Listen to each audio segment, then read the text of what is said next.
श्री गणेशाय नमः। सरस्वत्यै नमः। श्री रामचंद्राय नमः। सद्गुरुदेव परमात्मने नमः। गुरुर्ब्रह्मा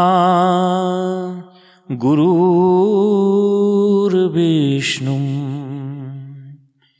गुरुर्देवो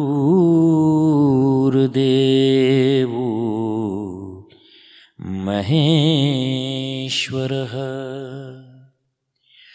गुरुर्साक्षात्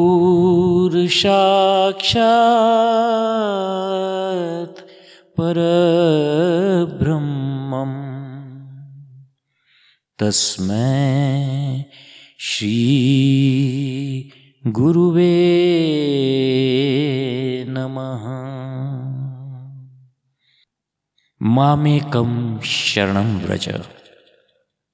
भगवद गीता में जगह जगह पर श्री कृष्ण भगवान ने शरणागति के बारे में जो जो कुछ भी कहा है, जो जो भी उपदेश अर्जुन को दिए हैं, वे सारों को एक जगह पर इन प्रवचनों द्वारा अखंड आनंद सरस्वती जी महाराज ने समझाया है। एक शास्त्रीय ढंग से सारे जो शरणागति के बारे में श्री कृष्ण भगवान ने कहा है, उन्हें एक श्रृंखला द्वारा समझाया है, एक पद्धति से, शास्त्रीय पद्धति से समझाया है। तो आप लोगों ने अभी तक इन प्रवचनों में से 3 प्रवचन अब तक सुन लिए।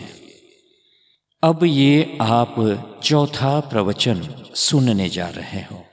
तो आइए सुनते हैं महाराज श्री क्या कहते हैं। महाराज श्री कहते हैं, भगवान की पूजा, उपासना, भक्ति, समर्पण और शरणागति। समर्पण में वस्तु का समर्पण, पत्रम पुष्पम फलम, क्रिया का समर्पण यत्करोषि कहते हैं। भोग का समर्पण यदश्नासी कहते हैं। धर्म का समर्पण यज्जुहोषि ददासी, और तपस्या का समर्पण यत तपस्यसी से समझाया था भगवान ने भगवत गीता में। पर एक ऐसी सूक्ष्म वस्तु है जो पूजा में तो रहती ही है, उपासना में भी रहती है, भक्ति में प्रयोज्य रूप से शेष रहती है, और समर्पण में संपर्क के रूप में शेष रहती है। वह क्या? समर्पण करने वाला। चीज दी गई सो दी गई, पर देने वाला रह गया। बलि ने लोक परलोक दोनों समर्पित कर दिया, पर उसका अहम शेष रह गया। इसी तरह हम लोग जितना साधन भजन करते हैं, वह सब लौट कर हमारे पास ही आ जाता है और हमारे अहम की पूजा हो जाती है। परिवार के लोग हमारे मन की ही करे, राज्य भी हमारे मन से चले, ईश्वर भी हमारे मन के अनुसार करे। हमारी सारी साधना ईश्वर की पूजा के स्थान पर हमारे अहम की पूजा का स्थान ले लेती है। ऐसे में वह निर्दोष स्थिति, जिसमें व्यक्तिगत सुख और स्वार्थ की गंध भी न हो, कैसे बने? संसारी लोग कह देंगे कि ऐसी निस्वार्थ स्थिति होती ही नहीं है, और साधक लोग कहेंगे कि इसमें कोई दूसरा करने वाला ही नहीं है। उसने क्या किया? तो भगवान ने शरणागति की चर्चा की। भगवान का एक नाम शरण है, और दूसरा जो शरण भाव है सो, अर्थात एक शरण रूप भगवान और दूसरा शरणागति का भाव। गतिर्भर्ता प्रभुः साक्षी, निवासः शरणं सुरुत। माने उपाय और उपेय, साधन और साध्य दोनों वे ही है, वे ही उनको मिलते हैं, वे ही मिलने वाले और वे ही मिलाने वाले। भगवान ने सर्वगुह्यतमम बात कहने की प्रतिज्ञा की। सर्वगुह्यतमम भूयः शृणु मे परमम वचः। आप जानते होंगे, सुनेरी मैंने निर्बल के बलराम। जहाँ अपना बल नहीं होता वहाँ सच्ची शरणागति होती है, और जहाँ अपना बल आगे आ जाता है वहाँ शरणागति होती ही नहीं है। महात्मा लोग इस तत्व को जानते हैं। उनके जीवन में एक लाभ यह है कि उनको कोई धोखा नहीं दे सकता। वे यह जानते हैं कि आदमी करता तो है, अपने अहम की पूजा बताता है। आपकी पूजा पर अपनी उदारता के कारण इसे वे अपनी पूजा मान लेते हैं। कौन? भगवान। वे समझते हैं कि यदि आप अपनी पूजा करते हैं तो भी उनकी ही पूजा करते हैं, क्योंकि आपकी आत्मा भी वही है जो उनकी आत्मा है। तो चाहे आप अपनी पूजा करो और चाहे उनकी, बात तो एक ही है। भगवान तो एक ही है। भगवान की ओर चलने के लिए भगवान ने 4 बातें बताई। यह भी बताया कि इन धर्मों का पालन करने से हम भगवान के पास पहुँच जाएंगे। उसमें क्रम भी है। मनमना भव मद्भक्तो मद्याजी माम नमस्कुरु। चौथे को सबसे अलग कर दिया, क्योंकि भव क्रिया का अन्वय मद्याजी भव तक होता है। नमस्कुरु के साथ भव क्रियापद का अन्वय नहीं होता। श्रीधर स्वामी ने इस संबंध में एक प्रश्न उठाया कि जब अंत में सर्वधर्मान परित्याज्य बोलना ही है तो पहले ही क्यों नहीं बोले देते? इतना बखेड़ा फैलाने की आवश्यकता ही क्या है? इस पर उन्होंने एक दृष्टांत दिया। एक बार 4 आदमी कहीं जंगल में गए। वहाँ सबने मिलकर निश्चय किया कि खिचड़ी पकाकर खाई जाए। एक से कहा गया कि वह इधर उधर से लकड़ी बटोर कर ले आए।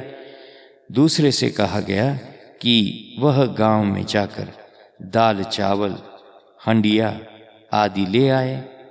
तीसरे कहा गया कि वह कुएं से पानी ले आए, और चौथे से कहा गया कि वह सब बात का ध्यान रखे और अंत में आग अवश्य बुझा दे, नहीं तो जंगल का काम है। कहीं यदि आग फैल गई तो दूसरों प्राणियों की हत्या भी होगी और हम भी उसमें जल सकते हैं। इसलिए अंत में आग बुझाना परम आवश्यक है। इसका ध्यान रखें। उसने कहा कि जब अंत में आग बुझानी ही है तो आग जलाई ही क्यों जाए? लकड़ी लाई जाए सो ठीक, दाल चावल हंडिया लाया जाए सो ठीक, पानी लाया जाए वह भी ठीक, पर आग जब अंत में बुझानी है तब आग जला ही क्यों जाए? अब देखो, यदि आग जलाई नहीं जाएगी तो खिचड़ी ही नहीं पकेगी, और खिचड़ी नहीं पकेगी तो लोग खाएंगे क्या? तो पहले लकड़ी, हंडिया, दाल, चावल, पानी ले आओ, आग जलाओ, खिचड़ी पका लो और उसके बाद आग बुझा दो। खिचड़ी पकाने के बाद ही तो आग बुझाने को कहते हैं। तो यदि पहले ही बोलेंगे कि जब आग बुझानी ही है तो जलाने की क्या जरूरत है, और जब सर्वधर्म का परित्याग करना ही है तो सब धर्म करने की जरूरत ही क्या है, तो यह कुतर्क है। पहले सारी तैयारी करके खिचड़ी पका के भोजन कर लो, और जब भोजन हो जाए, तृप्ति हो जाए, तब जलाई हुई आग बुझा दो। यह कर्तव्य है। नदी से पार होने के लिए अगर नाव छोड़ देंगे तो पार कैसे उतरेंगे? इसलिए सर्वधर्मान परित्यज्य के पहले धर्म भी होना चाहिए। अब देखना है कि धर्म क्या है। पहली बात बताई, मन मना भव, मयि मनो यस्य स मन मना। पंडित लोग इसका अर्थ यूं करते हैं, अहमेव मनो यस्य, जिसका मन मैं ही हूं। इसका अर्थ है कि मन नाम की कोई मूर्त वस्तु नहीं है। बाहर इदम मनः अस्ति, ऐसा कहने के लिए मन कभी दृश्य नहीं होता। अंतर में भी इदम मनः कहने के लिए भी दृश्य नहीं होता। अस्ति प्रत्यय का विषय मन स्वयं नहीं होता है। जब वह किसी विषय का आकार ग्रहण करता है अथवा प्रतियोगी सापेक्ष अभाव का आकार ग्रहण करता है, तभी इदम मनः, अभाव आकार वृत्ति हो चाहे भाव आकार वृत्ति हो, तब यह मन है, ऐसा ग्रहण होता है। आप कहेंगे कि बात टेढ़ी हो गई। मन अर्थ का भासना ही मन है, मन अर्थ का भासना ही मन है। बल्कि हमारे महात्मा शंकरानंद ने कहा कि मन ही माया है। माया माया माया, जो ग्रंथ में लिखा हुआ आता है वह अपना मन ही है। जो ग्रंथों में लिखा हुआ आता है वह अपना मन ही है। मन कोई दूसरी नहीं वस्तु। अपना मन ही दुनिया में मेरा तेरा, न मेरा न तेरा, यह सब फैलाता है। फिर एक दिन बोले कि देखो, मन नाम की जो चीज है यह कोई दूसरी नहीं है। जब चेतन सविषयक होता है, अर्थात जब चेतन किसी चीज को देखता है, तब चेतना का ही नाम मन हो जाता है। और जब मन निर्विषयक होता है, तब मन का ही नाम चेतन हो जाता है। सविषयक चेतन का नाम मन और निर्विषयक मन का नाम चेतन। अहमेव मनो यस्य स मन मना। जब परमात्मा से अलग मन मालूम ही न पड़े, तब उसको मन मनाहा कहते हैं। हमने अपने मन की ओर देखा, यह जानने को कि मन क्या है, कहाँ है मन। यह मन लोग बोलते ही है, कभी देखते थोड़ी ही है कि क्या है। कभी स्त्री बन गया, कभी पुरुष बन गया, कभी मोती बन गया और कभी हीरा बन गया। तो तत् तत् आकार धारण करके ही मन प्रतीत होता है, मन मालूम पड़ता है। यदि कोई आकार मन में न हो तो मन अपने से अलग, आत्मा से अलग, परमात्मा से अलग होवे ही नहीं। मन निराकार रहे तो परमात्मा है, और इसी को शुद्ध ज्ञान बोलते हैं। मनु अवबोधने धातु से अवबोध के अर्थ में मन शब्द बनता है। तो जहाँ परमात्मा और ज्ञान दोनों अलग अलग नहीं है, एक है, एक ही है, वहाँ हो गया मन मनाहा। फिर बोले कि यह तो जरा कठिन है। हाँ भाई, व्यापारियों को व्यापार की बात सुनाएंगे तो कठिन नहीं लगेगी, वकीलों को कानून की बात सुनाएंगे तो कठिन नहीं लगेगी, डॉक्टरों को रोग की दवा की बात सुनाएंगे तो कठिन नहीं लगेगी। वह आपका विषय है ना। आप अपने विषय में एक्सपर्ट हो तो हम अपने विषय में एक्सपर्ट हैं। जिस तरह आपकी बात हम आसानी से नहीं समझ सकते, उसी तरह हमारी बात भी आपके लिए कुछ कठिन तो होगी ही होगी। यह दावा मत कीजिए कि आप सब समझते हैं। अच्छा, यह ज्ञान तो कठिन है। हाँ, कठिन है। तब हमारे लिए बोले कि मद्भक्तो भव, मन भक्तो मद्भक्तः, मेरे भक्त हो जाओ। भक्त माने प्रीति विशिष्ट वृत्ति के द्वारा मुझे देखो। वैसे तो दुश्मन भी वृत्ति के द्वारा ही देखा जाता है और मित्र भी वृत्ति के द्वारा ही देखा जाता है, परंतु भगवान को प्रीति विशिष्ट वृत्ति से देखना चाहिए। असल में विशिष्ट सगुण जो भगवान है वे सविशेष वृत्ति के विषय होते हैं और निर्गुण जो भगवान है वे निर्विशेष वृत्ति के विषय हो जाते हैं। अपने चित्त की वृत्ति में प्रेम का रस घोल लो और फिर निरंतर उससे भगवान का सेवन करो। मद्गुण श्रुति मात्रेण मयि सर्व गुहाशये मनोगतिरविच्छिन्ना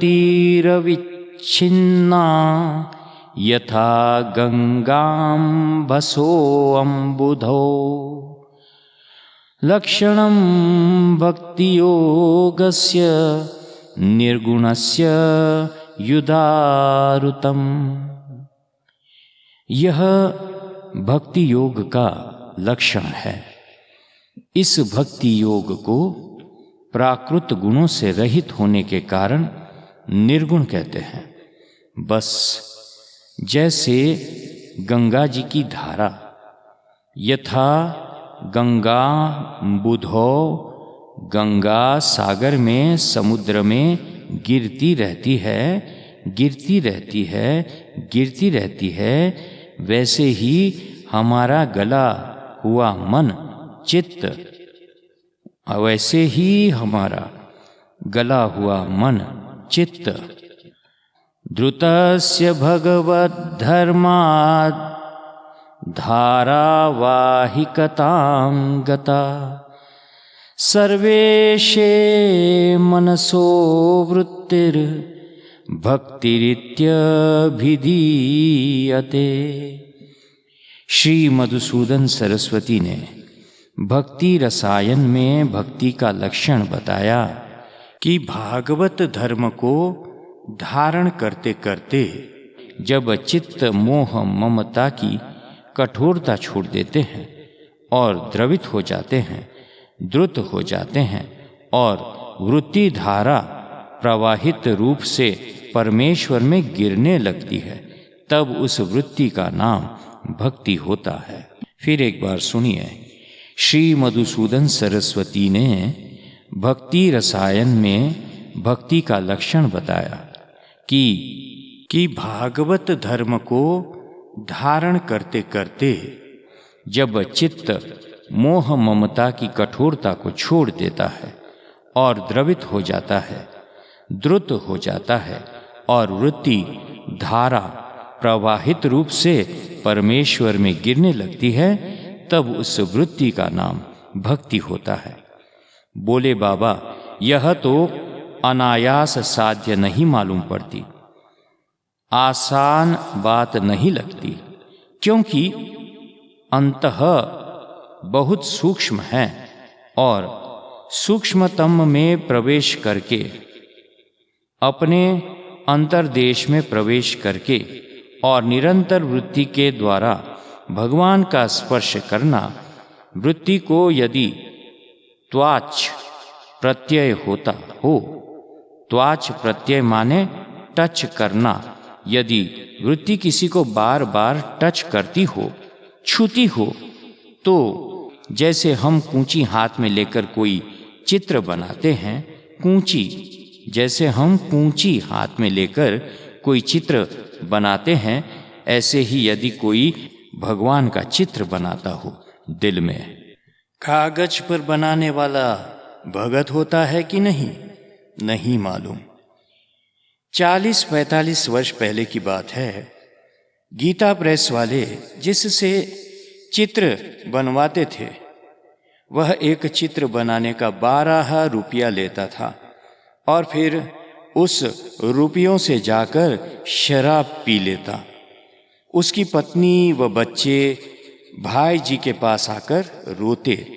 तो चित्र बनाना एक कला है, पर जब हम अपने अंतर में, अपने हृदय में चित्र बनाते हैं और बड़े प्रेम से बनाते हैं, तब हमारी वृत्ति बार बार भगवान को प्रेम से टच करती है और इसको कहते हैं मद्भक्तो भव। अर्जुन ने कहा, यह भी बहुत मुश्किल है। श्री कृष्ण ने कहा, अच्छा भाई, मद्याजी भव, मेरे उद्देश्य से भजन करो। मेरे लिए शास्त्रों में जैसी विधि है, उस विधि के अनुसार धर्म का अनुष्ठान करो, अपने मन के अनुसार नहीं। एक बात हम आपको सुनाते हैं। अपने मन के अनुसार किया हुआ बड़ा से बड़ा पुण्य भी अहंकार की बुद्धि में हेतु होता है और शास्त्र सद्गुरु की आज्ञा से किया हुआ साधारण कर्म भी अनुशिष्ट होने के कारण धर्म हो जाता है। धर्म के साथ अनुशासन लगा हुआ है और वह आपकी वासना की निवृत्ति करता है। आप जो वासनानुसारी कर्म करते हैं, वासना के अनुसार, उसका नाम धर्म नहीं होता। जो धर्म, जो कर्म शासन अनुसार, शास्त्र अनुसार, आचार्य सद्गुरु भगवान शास्त्र के आदेश अनुसार किया जाता है, उसका नाम धर्म होता है। उसमें अपना कर्तृत्व गौण हो जाता है और जो काम अपने मन से किया जाता है, वह अपने मन का हौसला, अपना अहम बढ़ा देता है। आज मन अच्छा काम कर रहा है, कल मन बुरा काम कर देगा। यह बात तो प्रसंगवश ऐसे ही आपको सुना दी मैंने। धर्म में उद्देश्य होना चाहिए भगवान, तब धर्म भक्ति हो जाता है। और भक्ति में तदाकार वृत्ति का प्रवाह होना चाहिए। वृत्ति प्रवाह भगवान के उद्देश्य से किए हुए कर्म का नाम धर्म है और भगवान को विषय करने वाली वृत्ति का नाम भक्ति है। और स्वस्वरूप का भगवत स्वरूप से एक हो जाना और उसका हो जाने का नाम स्वरूपावस्था है। यदि हमारा आत्मा परमात्मा से एक नहीं होता, परिच्छिन्न कटा पिटा रह जाएगा। और परमात्मा यदि इससे एक नहीं होगा तो वह अचेतन रह जाएगा, दृश्य रह जाएगा, कल्पित रह जाएगा। अर्जुन ने फिर कहा, मन्मना भव मद्भक्तो भव मद्याजी भव। ये तीनों बहुत मुश्किल है। भगवान ने कहा, अच्छा, मुश्किल से बचना चाहते हो?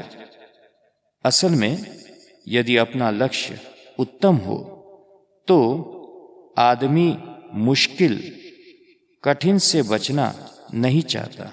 कठिन से कठिन काम भी वह करना चाहता है, करता है, यदि उससे हमारे लक्ष्य की प्राप्ति होती हो तो। भागवत में दृष्टांत दिया कि बनिए लोग धन कमाने के लिए बहुत ही कठिन काम करते हैं, पहाड़ लांघते हैं, समुद्र पार करते हैं, आसमान में उड़ते हैं क्योंकि उनको धन प्राप्त करना है। भागवत में तस्करों, वणिक दोनों शब्द एक साथ ही है। एक तस्कर, दूसरा बनिया, दोनों धन की प्राप्ति के लिए अपने आप को बड़े से बड़े संकट में भी डालने से नहीं डरते हैं। और आप भगवत प्राप्ति के कठिन होने से डरते हैं। इससे पता चलता है कि आप अभी आपकी इच्छा बहुत ही निर्बल है। इससे पता चलता है कि अभी आपकी इच्छा बहुत ही निर्बल है, कमजोर है। और जब आप में इच्छा ही नहीं है तब लालसा, उत्कंठा, व्याकुलता व उसके लिए सर्वत्याग की तैयारी कहां से होगी, कैसे होगी? आप ईश्वर को पाना चाहते हैं और कठिन काम से डरते हैं। इतनी बड़ी चीज पाना चाहते हैं और कुछ करना नहीं चाहते। पिघल गए भगवान और करुणा से द्रवित होकर सोचने लगे, मुझे चाहता है परंतु कठिन काम नहीं करना चाहता, तो इसके लिए थोड़ी आसानी कर देनी चाहिए। बोले, अच्छा भाई, एक काम कर, नमस्कुरु, मुझे नमस्कार किया कर। मनस्कुरु नहीं है, नमस्कुरु है। योग वासिष्ठ में दोनों ही शब्द आते हैं, मनस्कार और नमस्कार। मनस्कार न हो सके तो नमस्कार करो, नमस्कुरु। अब नमस्कुरु में किसी ने कहा कि वह तो साष्टांग दंडवत करके धरती पर लेट करके किया जाता है। दक्षिण में, साउथ में तो ऐसी प्रथा है, ऐसी प्रथा ही है कि बड़े से बड़ा व्यक्ति भी चाहे चीफ जस्टिस हो, चाहे राज्यपाल हो और चाहे बड़ा भारी विद्वान हो, इस साष्टांग दंडवत ही करते हैं। एक बार मैंने किसी डॉक्टर से कहा कि हमारा हाथ जितना उठना चाहिए उतना नहीं उठता है। इस पर उसने कहा, स्वामी जी, आप किसी को साष्टांग दंडवत नहीं करते होंगे। यदि साष्टांग दंडवत करते होते तो आपको पता लग जाता कि आपका हाथ पूरा नहीं उठता है और आप पहले इसकी चिकित्सा करा लेते। उसने तो हमें बहुत गड़बड़ में डालना चाहा, पर हमको एक माता मिल गई। उन्होंने हमसे कहा कि स्वामी जी, आप इसको सिर्फ उठाया कीजिए, पीछे ला जाइए, आगे ले आइए, 7-8 महीने लगेंगे पर ठीक हो जाएगा। पर ठीक हो जाएगा ऐसे कहा, सचमुच ठीक हो गया। कुछ दवा नहीं करनी पड़ी तो साष्टांग दंडवत भी बहुत उपयोगी होता है। तो बोले, भाई, साष्टांग में तो सिर चाहिए, छाती चाहिए, हाथ चाहिए, 8 अंग लगाने पड़ते हैं। यह भी बहुत कठिन है। बोले, अच्छा भाई, दोनों हाथ जोड़ लो, नमस्कुरु, यह तो बहुत सुगम है। आजकल सभ्य समाज में हाथ जोड़ना भी बहुत अच्छा नहीं माना जाता है। भगवान बोले, तुम्हें कुछ करने वरने की जरूरत नहीं है, तुम सिर्फ मुंह से बोल दो नमस्कार, नमस्कुरु। पर वैष्णव लोगों ने सिर्फ मुंह से बोल दो नमस्कार का भी बड़ा गंभीर अर्थ किया है। 5 रात्र संहिता में बताया कि नमे इति नमः, मेरा नहीं है।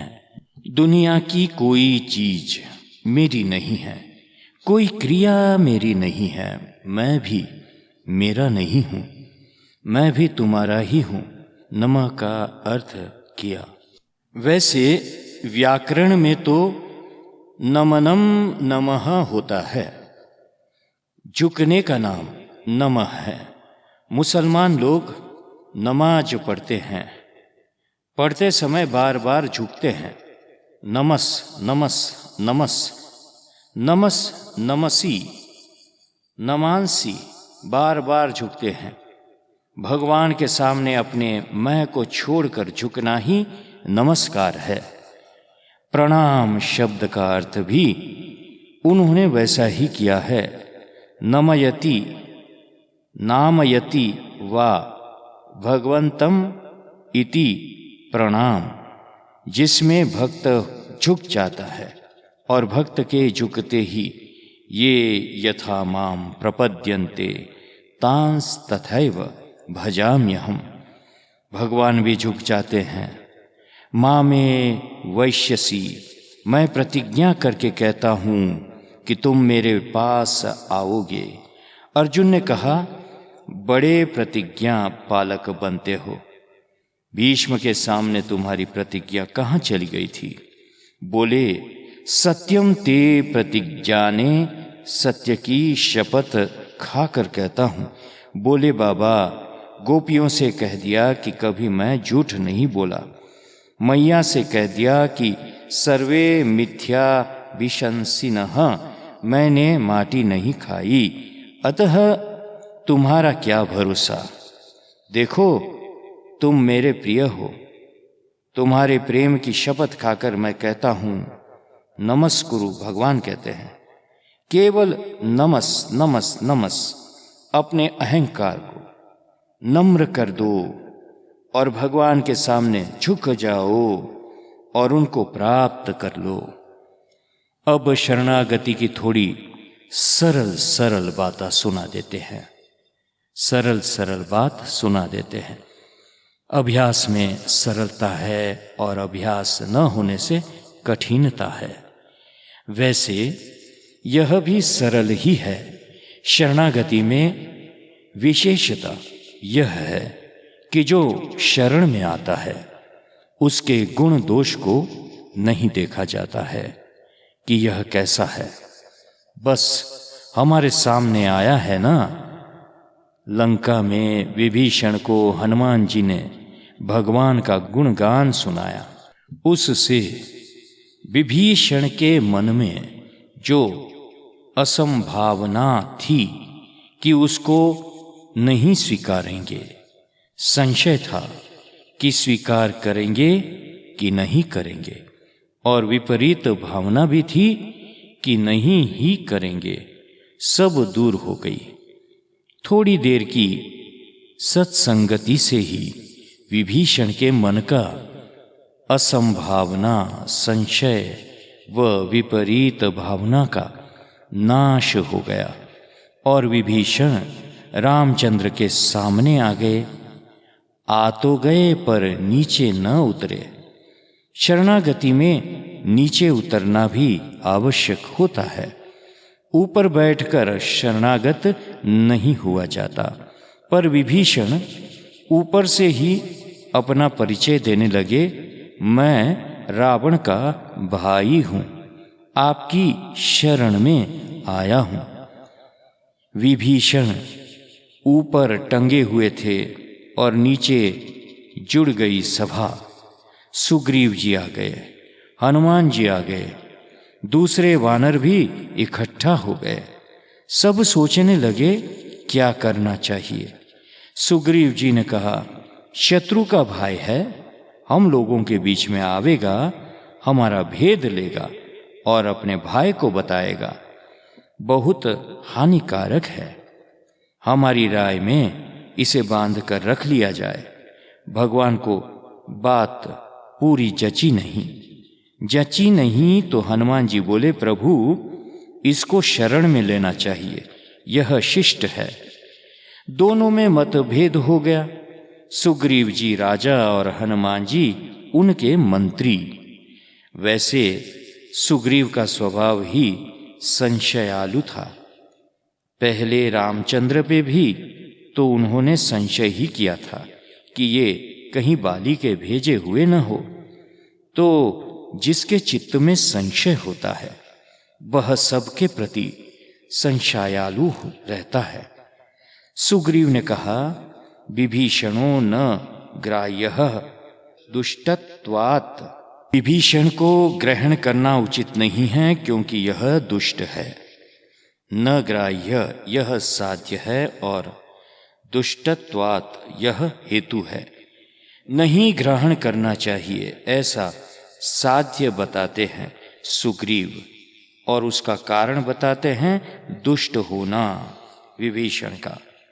हनुमान जी ने बताया, विभीषणो ग्राह्यः, विभीषण को ग्रहण करना चाहिए, शिष्टत्वात्, क्योंकि विभीषण शिष्ट है, दुष्ट नहीं है, इसलिए इनको ग्रहण करना चाहिए। भगवान रामचंद्र ने कहा, सुग्रीव, तुम्हारे साध्य और हेतु दोनों दोषपूर्ण हैं। ग्रहण न करना यह भी दोष है और दुष्ट होने के कारण ग्रहण नहीं करना यह हेतु भी दोष युक्त है। और हनुमान, तुम्हारा साध्य तो ठीक है, ग्रहण करना चाहिए, परंतु हेतु गलत है, शिष्ट होने के कारण ग्रहण करना चाहिए। तब कैसे ग्रहण करना चाहिए? वाल्मीकि रामायण में है, दोषो यद्यपि तस्य स्यात् सताम एतद गर्हितम। दोषी से दोषी व्यक्ति भी यदि अपनी शरण में आवे तो उसको स्वीकार करना चाहिए। सत्पुरुषों के लिए यह गर्हित निंदित नहीं है। कोटि विप्र वध लागहि जाहू, आये शरण तजहू नहीं ताहू। कोटि कोटि ब्राह्मणों के वध का, ब्राह्मण के वध का भी दोष जिसे लगा हो और वह शरण में आ जाए तो मैं उसको छोड़ता नहीं हूं। यह भगवान का निर्णय है। सकृदेव प्रपन्नाय तवास्मीति च याचते, अभयं सर्वभूतेभ्यो तदाम्येतद् व्रतम मम। वाल्मीकि रामायण में श्री रामचंद्र बोलते हैं कि एक बार, केवल एक बार मेरे प्रति प्रपन्न हो जाए, पकड़ ले मेरा पांव और बोल दे कि मैं तुम्हारा हूं, तो चाहे वह कोई भी प्राणी क्यों न हो, चोर, डाकू, व्यभिचारी, अनाचारी, पशु, पक्षी, कोई भी हो, सर्वभूतेभ्यो कहा अभय देता हूं, अथवा उसके लिए फिर किसी का भय रहता ही नहीं है। सब भूतों से उसको निडर कर देता हूं, उसके लिए फिर किसी का डर नहीं रहता, न देवता का, न दैत्य का, न वेद का, न शास्त्र का, न धर्म का। उसके पशुत्व को ही सर्वथा निवृत्त कर देता हूं। चाहे कोई भी हो, सबको अभय दान करता हूं और सब किसी से अभय दान कराता हूं। यह मेरा व्रत है, मेरी प्रतिज्ञा है। रामचंद्र अपनी प्रतिज्ञा के पक्के हैं।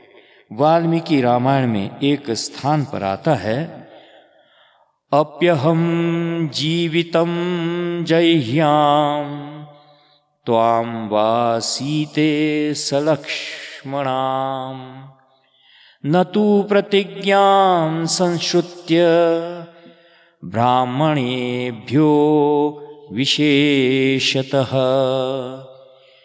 जानकी, मैं अपना जीवन छोड़ सकता हूं, मैं तुम्हें भी छोड़ सकता हूं, लक्ष्मण को भी छोड़ सकता हूं, लेकिन एक बार प्रतिज्ञा करके मैं उस प्रतिज्ञा को नहीं छोड़ सकता।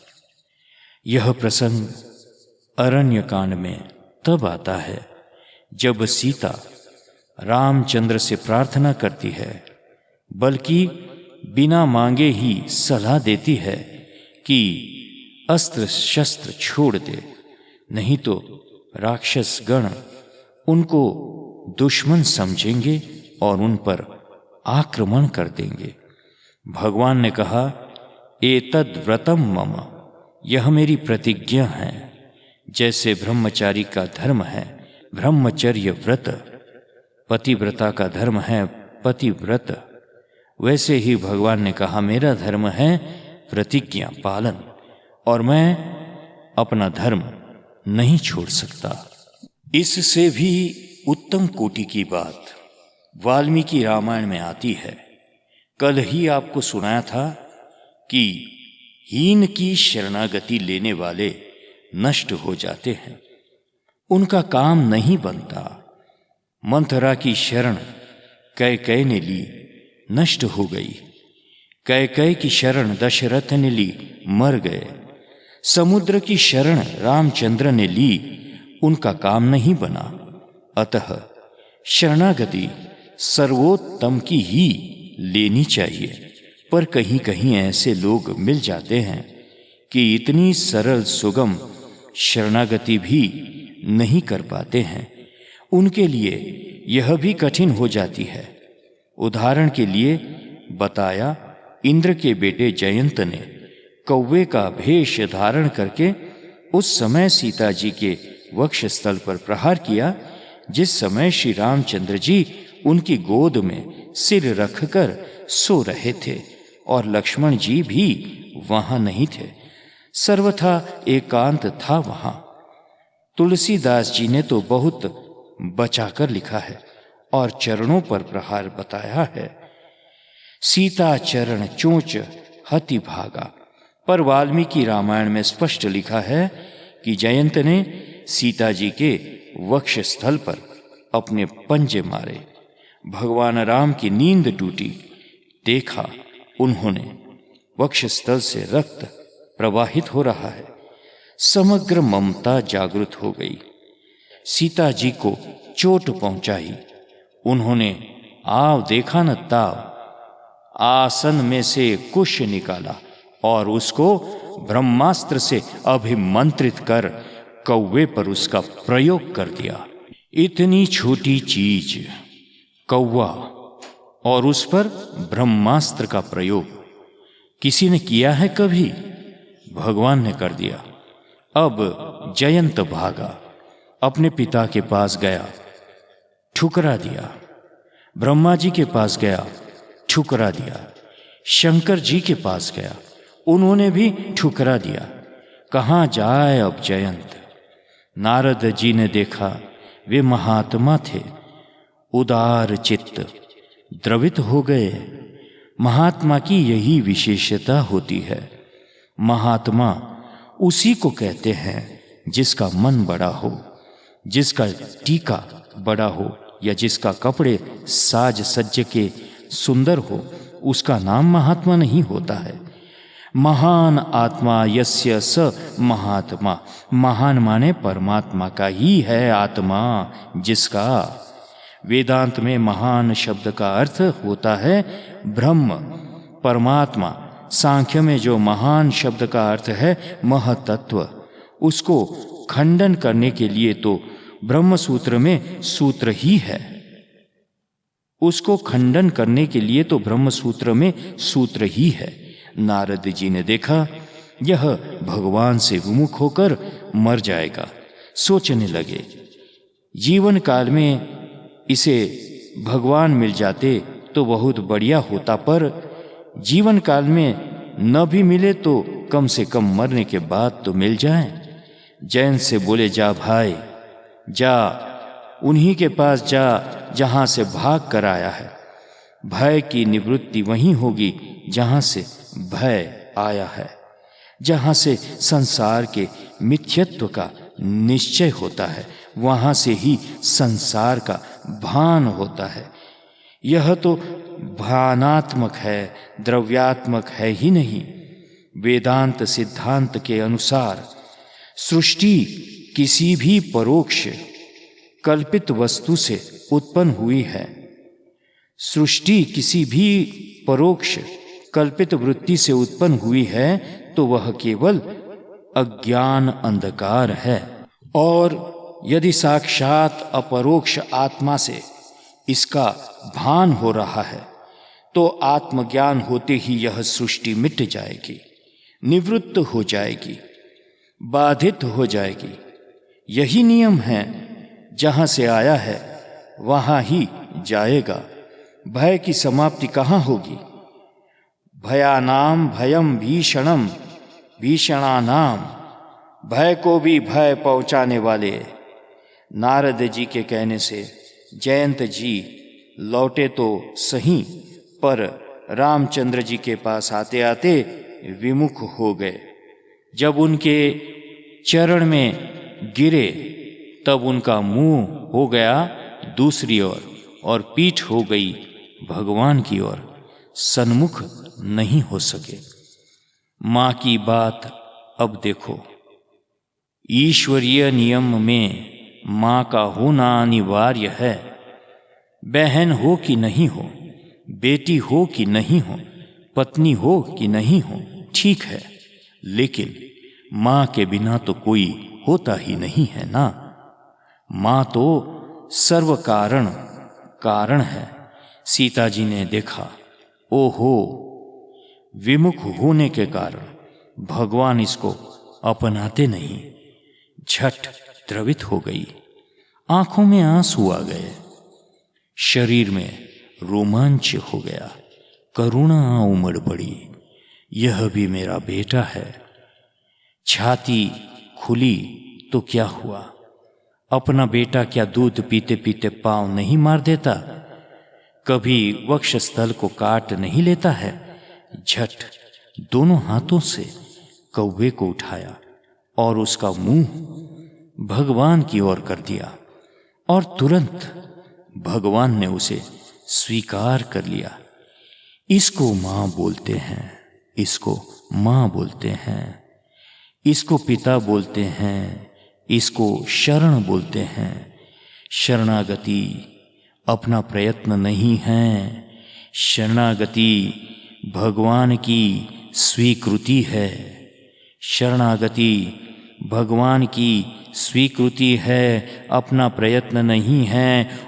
और स्वीकृति के बाद फिर वे कभी उसकी चूक नहीं देखते, भूल नहीं देखते। एक बार शरण में आ गया तो रहती न प्रभु चित चूक किए की, करत सुरती 100 बार ये की। और जेहि अघ बध्यो व्याध जिमि बाली, सोई सुकंठ पुनि कीन्ह कुचाली। सोई करतूति विभीषण केरी, सपने हूँ जेहि न राम हित हेरी। सपने हूँ जेहि न राम हित हेरी। यह शरणागति है, यह शरणागति है। अब शरणागति धर्म, शरणागति भाव और शरणागति बोध के बारे में आपको कल सुनाएंगे। जय सिया राम, जय श्री कृष्ण। हरि ओम तत्सत, हरि ओम तत्सत, हरि ओम तत्सत। ओम शांति शांति शांति।